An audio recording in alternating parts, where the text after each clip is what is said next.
Halo sobat, kembali lagi di channel Juara Donghua. Kali ini kita akan melanjutkan lagi alur cerita Battletoads The Havens chapter terbaru. Sebelum kita ke alur ceritanya, yuk siapkan kopi play sobat, agar kita enjoy dalam mendengarkan episode kali ini. Oke, tanpa berlama-lama langsung saja kita ke alurnya. Kemudian terdengar suara gemuruh dari teratai murka Buddha yang membuat Xiaoya lalu bergegas ke dalam api yang membara. Guntur yang tak terhitung jumlahnya terbentuk di udara dan bergerak dengan gila-gilaan. Saat Yuan melihat ini, matanya melihat ke segala arah.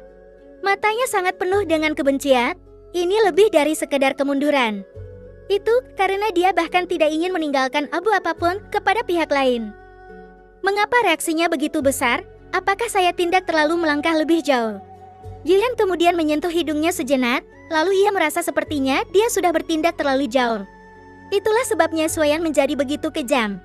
Ledakan guntur terus menggemparkan daerah sekitarnya, kemudian menimbulkan asap dan debu.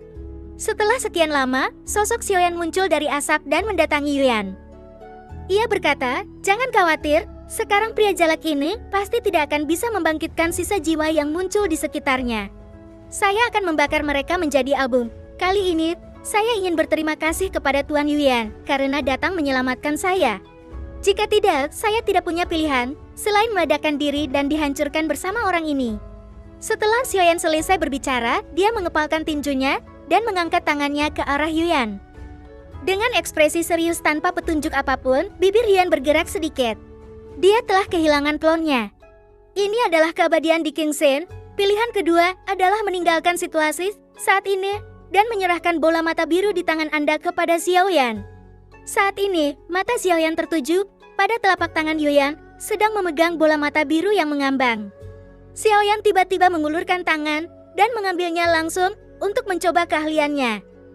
Hal ini menarik belas kasih Yuan yang telah membiarkan dan membuat Xiaoyan tersenyum lagi. Adapun ekspresi mikro di wajah Yuan, Xiaoyan pura-pura tidak menyadarinya.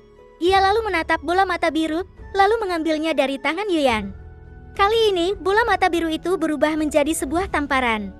Xiaoyan melihat ke arah bola matanya, sekilas terlihat sangat mirip dengan mata anjing.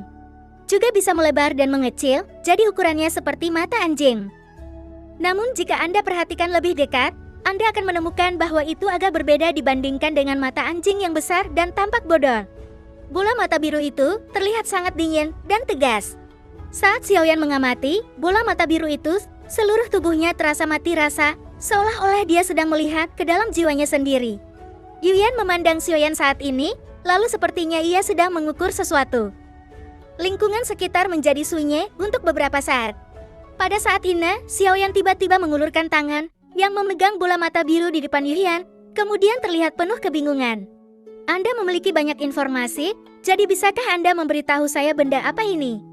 Saat melawan pria jalak itu, dia menggunakannya untuk mengendalikan pria jalak itu. Xiaoyan terlihat serius dan Yuan juga ditakuti oleh Xiaoyan. Sebelum dia menyadari apa yang dia lakukan, tampaknya benda ini kelihatannya familiar, tetapi saya tidak dapat mengingatnya. Yuan juga menjawab dengan serius. Xiaoyan hampir tidak bisa memahami ketika mendengar ini, kemudian ia memutar matanya. "Bukankah ini tidak masuk akal? Kenapa aku tidak menemukan bola mata makhluk tadi kenal tadi? Aku ingin tahu, apakah Yuan berpura-pura bodoh?" Tapi karena Xiaoyan ingin minum obat antiinflamasi dan berbicara seperti ini, maka Xiaoyan bukanlah seorang vegetarian. "Saya hanya tidak mengetahuinya, jadi saya akan membawanya keluar untuk saya pelajari ketika saya punya waktu luang." Saat Xiaoyan mengatakan ini, dia membalik telapak tangannya dan langsung memasukkan bola mata biru ke dalam sisterna. Meskipun ada beberapa perbedaan dari mata anjing, Xiaoyan dengan cermat melihatnya dan menemukan bahwa setidaknya 90% mirip dengan mata anjing. Kemiripannya bisa dibilang sangat tinggi, kecuali semburat di matanya, semuanya terlihat hampir sama persis. Mata ini harusnya ada hubungannya dengan mata anjing. Mungkin juga bagian dari tubuh fisiknya, kemungkinan ini sangat tinggi. Lagi pula, ia memasuki cincin tanpa tulang dan kemudian tubuh menekuk seperti mata anjing. Xiaoyan mengetahui sesuatu tentang itu. Selain apa yang dia lihat di alam iblis, ada juga informasi yang dia peroleh sebelumnya pria bernama si mata anjing. Contoh kekuatan karakter juga dimilikinya bola mata biru yang muncul sekarang, juga tidak bisa dipisahkan. Jika ada kesempatan bertanya pada Goyan, pasti tahu jawabannya. "Ayo pergi, Apakah ada hal lain yang ingin kamu capai selanjutnya jika aku tetap bersamamu?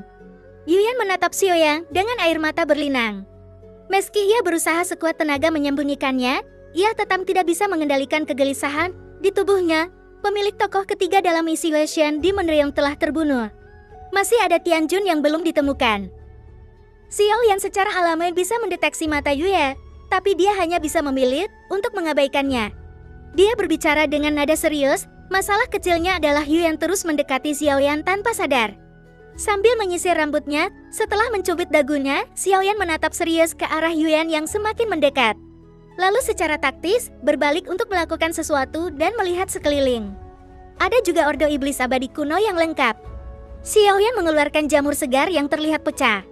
Di sesi itu, goyan saat dia berbicara, membuat Xiaoyan terkejut.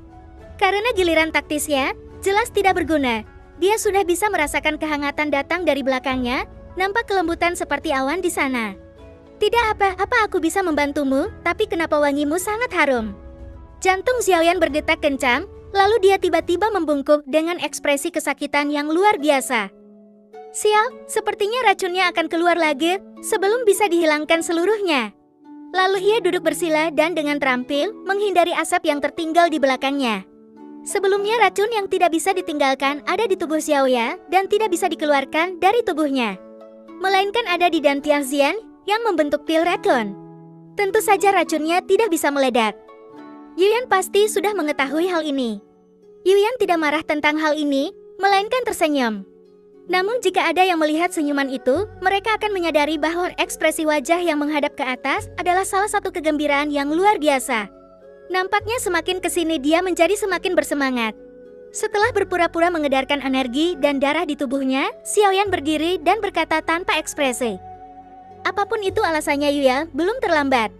Ayo kita cari Tianjun, untuk hidup secepatnya, Xiaoyan berkata dengan serius.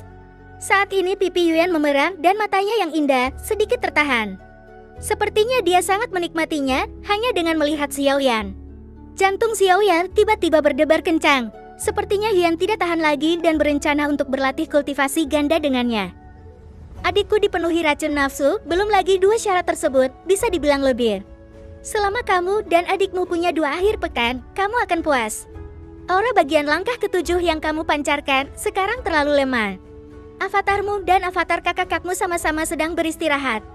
Aku tidak berani membiarkanmu menerobos keabadian ilahi. Tapi kuharap kamu bisa menerobos ke bagian 8 atau bahkan bagian 9. Yang perlu Anda lakukan hanyalah berkultivasi dengan saudara perempuan Anda selama 79 hari.